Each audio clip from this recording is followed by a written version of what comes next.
গতকাল রাত 1টার দিকে ঘটে গেল মর্মান্তিক ঘটনা। চাইনদর ইউনিয়নে রিবাতপুর এলাকায় 30 ভরি রূপা ও 50,000 টাকা চুরি। চলুন বিস্তারিত বাড়িওয়ালার কাছ থেকে শুনি। এইটা কি পাওয়া গেছে না? এই ঘরে থেকে চুরিছে, এই ঘরে। কোন ঘর থেকে?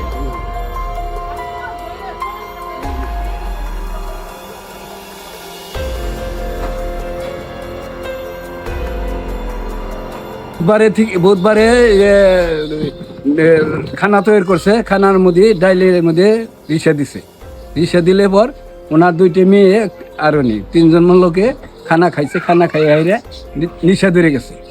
নিশা ধরে ওই যে উনি শুয়ে ঘুমিয়ে আছে। আর মেয়ে 2টা ঢেলে দিলে পড়ে যায়। এনে পরে আমরা ওই দুইটা একটু মাথায় পানি দিয়ে এটা ঠিক করছি।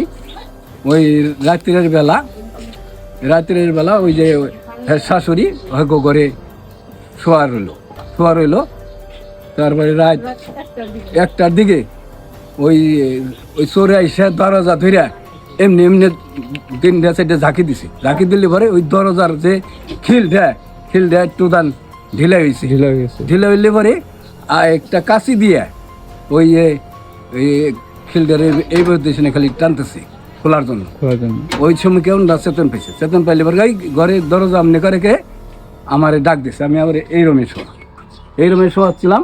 এই রুমে থেকে আমি দরজা গুছাইছি, হেরাও গুছাইলে পরে হেরা এই দিকে 4জন লোক এই দৌড়তে বাইরে গেছে। এই দিকে আর কি চলে আমাকে মনে দরজা তালা দেওয়া। পরে চুরিটা হয়েছে কখন? পরে ওই দিন কেউ চলে গেলে পর এই জিনিসটাকে আবার ফিরে এই যে রাত গেল, এই রাতে আবার মানে গতকাল রাতে? হ্যাঁ। রাত কয়টা বাজে ঘটনাটি ঘটছে? 1টা বাজে। রাত তখন 1টা বাজে। তখন কি আপনি কি ঘুমিয়েছিলেন সবাই? ঘুমিয়েছিলাম সবাই। মানে বাস পান নাই? বাস পাইনি। আরেকটা বাস পাইছেন? ঘরে কি ছিল, কি চুরি হয়েছে যে বলতেন? 7 ভরি স্বর্ণ ছিল। টাকা পয়সা চুরি হয়েছে না বলে কিছু? টাকা 50,000 টাকা আছে। 50,000 টাকা?